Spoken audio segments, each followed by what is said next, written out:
In the history of American crime, few cases are as unsettling and mysterious as the Evangelista occult murders.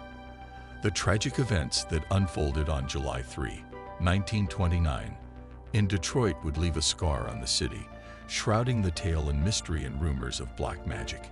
It is a story not just of a gruesome murder, but of a man's descent into the occult and the strange circumstances that followed, blending crime, superstition, and speculation into one chilling narrative. The Evangelista family's American dream. Benjamino Benny Evangelista, born in Naples, Italy, in 1885, immigrated to the United States in 1904, hoping to build a better life for himself and his family.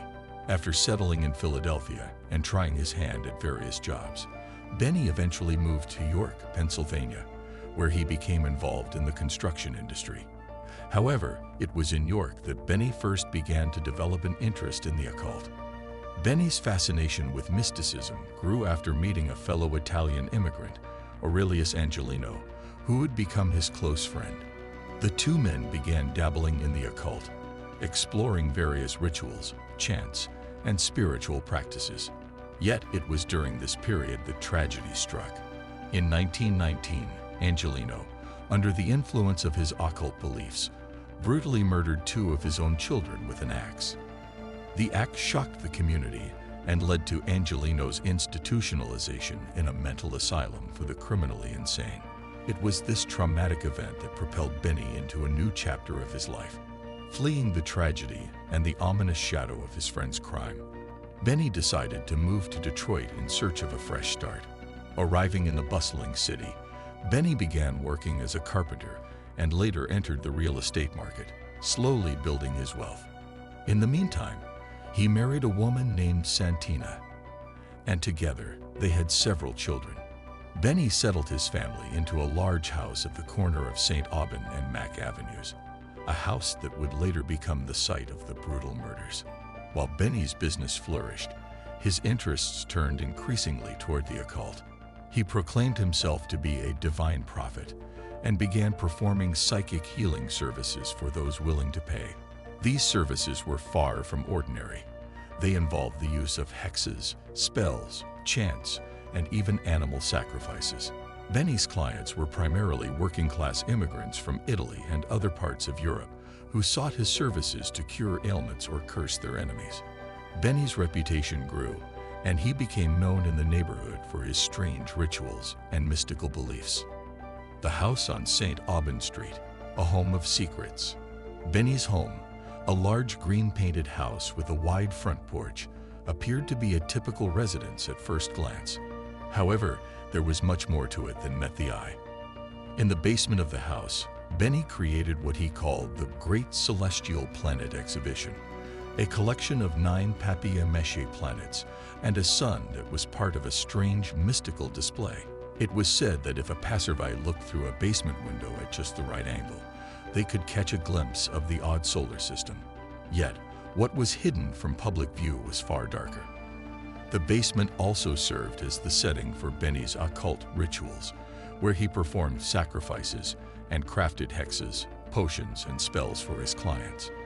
In addition to these disturbing practices, Benny authored a self-published book titled The Oldest History of the World Discovered by Occult Science in Detroit, Michigan. According to Benny, this book was the first in a series of 4 volumes that contained ancient and divine knowledge revealed to him during nightly trances. He claimed that this knowledge had been passed down to him by God himself, though it had little to do with the Catholicism he had been raised with. Rather, Benny's religious beliefs had evolved into something much more esoteric and unorthodox. Despite his growing success in the occult world, Benny's family life seemed to be falling apart. His wife, Santina, and their children, Mario, 18 months, Angelina, 7, Margaret, 5, and Jean, 4, were living in the midst of Benny's increasingly disturbing practices. The family, though seemingly normal on the outside, was entangled in a web of occult beliefs and rituals. Little did they know that their lives would soon come to a horrific end. The discovery of the murders. The chain of events leading to the discovery of the Evangelista family's brutal murders began on the morning of July 3, 1929.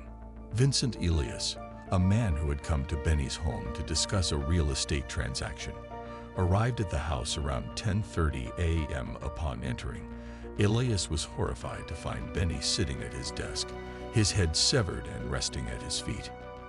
The scene inside the house only grew more macabre as Elias continued to explore. Upstairs, he discovered the bodies of Santina and the children, all brutally murdered in their beds. Santina had been decapitated, and baby Mario's skull had been crushed. The other children, Angelina, Margaret, and Jean, had been slaughtered as well. Elias immediately alerted the police, and a large portion of Detroit's homicide division was dispatched to the crime scene. As the officers examined the house, they noted several strange and disturbing details. One of the most baffling discoveries was the fact that Benny's severed head had been surrounded by 3 framed photographs of a child in a coffin.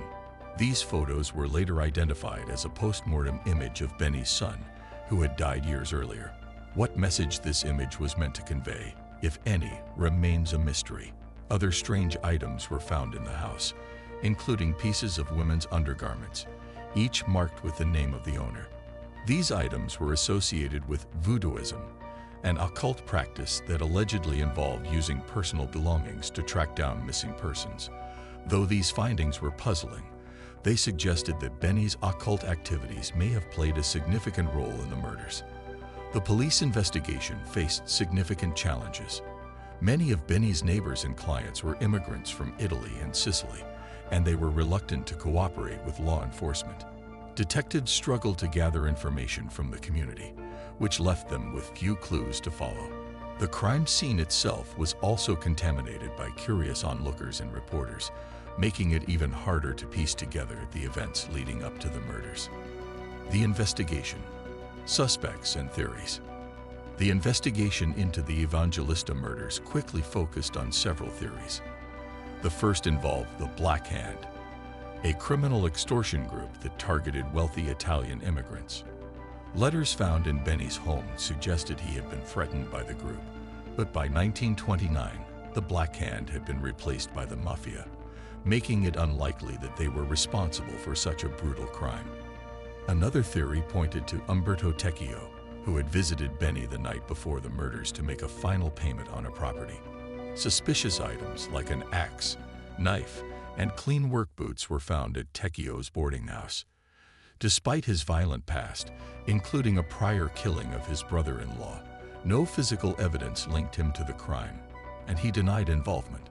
The most intriguing theory involved Benny's old friend, Aurelius Angelino, who had committed axe murders in 1919 and was institutionalized.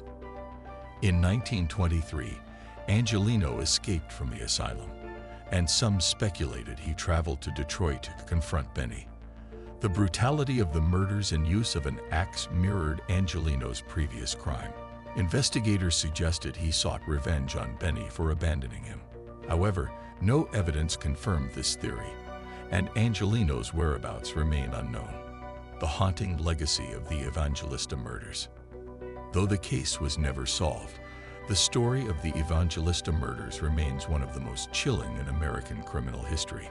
The horrific nature of the crimes, coupled with the mysterious and occult elements, has ensured that the case continues to capture the public's imagination.